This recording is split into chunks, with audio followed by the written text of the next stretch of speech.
Hello dear students, welcome back to Science Wise. In this video, we are going to study about class 6th chapter Air and Atmosphere of ICSE board.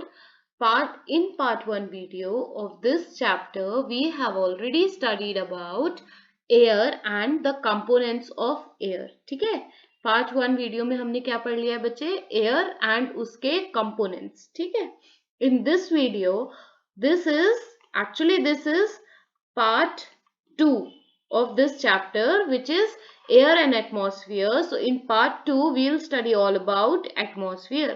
ठीक है, atmosphere क्या है बच्चे? The blanket of air that envelops the earth is called atmosphere. ये suppose ये हमारा अर्थ है, ठीक है, इसके ऊपर एक कवर है. किसका कवर है? ब्लैंकेट ऑफ एयर का एक कवर है, एक एनवलप है एयर का, उसे हम क्या बोलते हैं? Atmosphere. Though the atmosphere extend up to the height of 1500 kilometer. कितनी हाइट तक होता है? 1500 kilometer above the earth. It hardly exist about 500 kilometer. About 90% of it lies within the height of 15 kilometer from the earth's surface. Okay, get it right.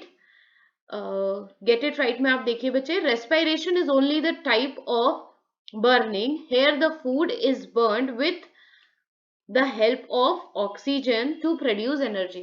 मतलब ये बोलना चाह रहे हैं कि रेस्पिरेशन जो है वो एक टाइप की बर्निंग है, जहां पे क्या होता है? फूड बर्न होता है with the help of oxygen to produce energy.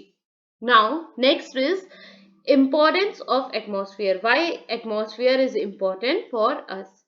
Air is essential for continuation of life on earth. Air जरूरी है, क्यों? क्योंकि लाइफ का कंटिन्यूएशन हो अर्थ पे. और जो एयर है उसमें ऑक्सीजन प्रेजेंट है, जो कि सारे लिविंग फॉर्म को रेस्पिरेशन में हेल्प करता है. ठीक है, no living being can survive without oxygen. The atmosphere plays an important role in determining weather conditions such as wind and storm. अगर एयर ही नहीं होगी, एटमॉस्फेयर ही नहीं होगा, तो हम विंड और स्ट्रोम को कैसे पता लगा पाएंगे? वेदर कंडीशंस का हमें कुछ पता नहीं लग पाएगा. It contains water vapor which cause rain and thus maintain the water cycle on the earth. तो जो वाटर साइकिल जो है अर्थ की, वो भी किससे मेंटेन होती है? Atmosphere. The atmosphere act as a screen and block out the harmful ultraviolet rays from the sun. Atmosphere एक कैसा काम करता है? ये अर्थ है आपका, ठीक है, अर्थ के ऊपर एक कवर जैसा काम करता है, जो हमारा सन है उसकी हार्मफुल रेज जो होती हैं उससे प्रोटेक्ट करके रखता है. ठीक है, सन की जो हार्मफुल रेज है वो अर्थ तक नहीं आ पाए, है ना, उससे भी प्रोटेक्ट करता है.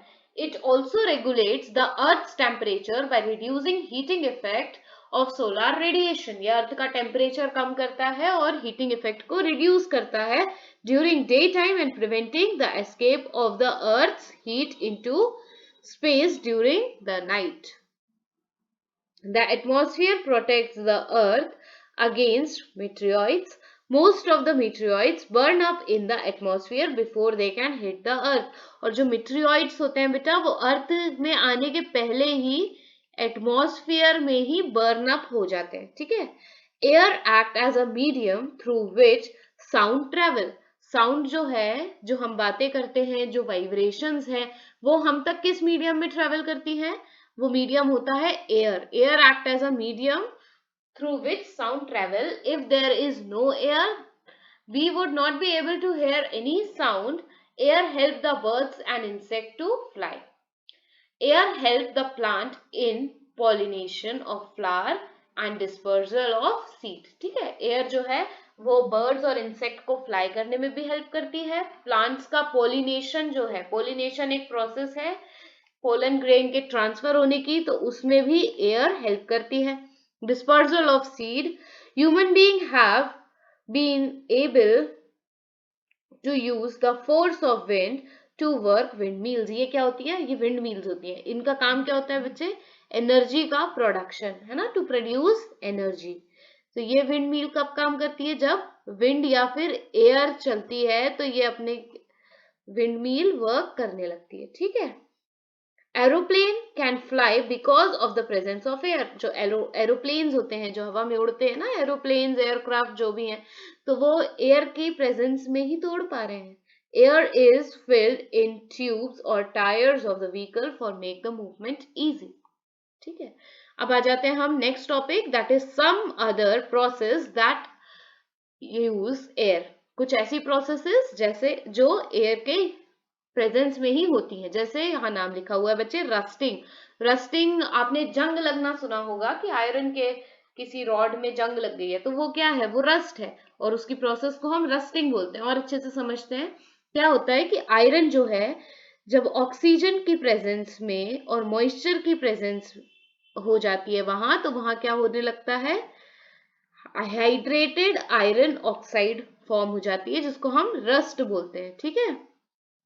डिटेल में पढ़ लेते हैं। When an iron object is left in damp air or water for a long time, it get covered with a reddish brown flasky substance called rust. ये देखिए आप, कौन से कलर की सब्सटेंस है ये? रेडिश ब्राउन कलर दिख रहा है आपको, इसको हम बोलते हैं rust. This is corrosion of iron. Corrosion means सड़ना, है ना, आयरन का खराब होना। इसे हम बोलते हैं कोरोजन ऑफ आयरन और rusting. During the rusting of iron, the iron metal combines with oxygen in the air in the presence of water to form hydrate iron oxide. Iron oxide combined with water molecules. This hydrated iron, hydrated बार बार क्यों use कर रहे हैं? क्योंकि H2O की presence में हुआ है, ठीक है, is called rust. The condition necessary for rusting are presence of air, presence of water, that is moisture. अब बेटा ये पीडीएफ जो है ये मेरे पास आधा ही आया है, ठीक है, तो इसके आगे का मेरे पास नहीं है। अगर आपके पास इसके आगे का है या आपको इसके आगे का समझना है, तो आप मुझे इसके आगे का पिक्चर्स या पीडीएफ भेज दीजिए, तो मैं इसके आगे का वीडियो बना पाऊंगी, ठीक है। If you have any doubt, just text it on the comment section. Hope you have learned many things from this video. Hope so this is very useful for you. Thank you. Keep watching Science Wise. Thank you, बच्चे.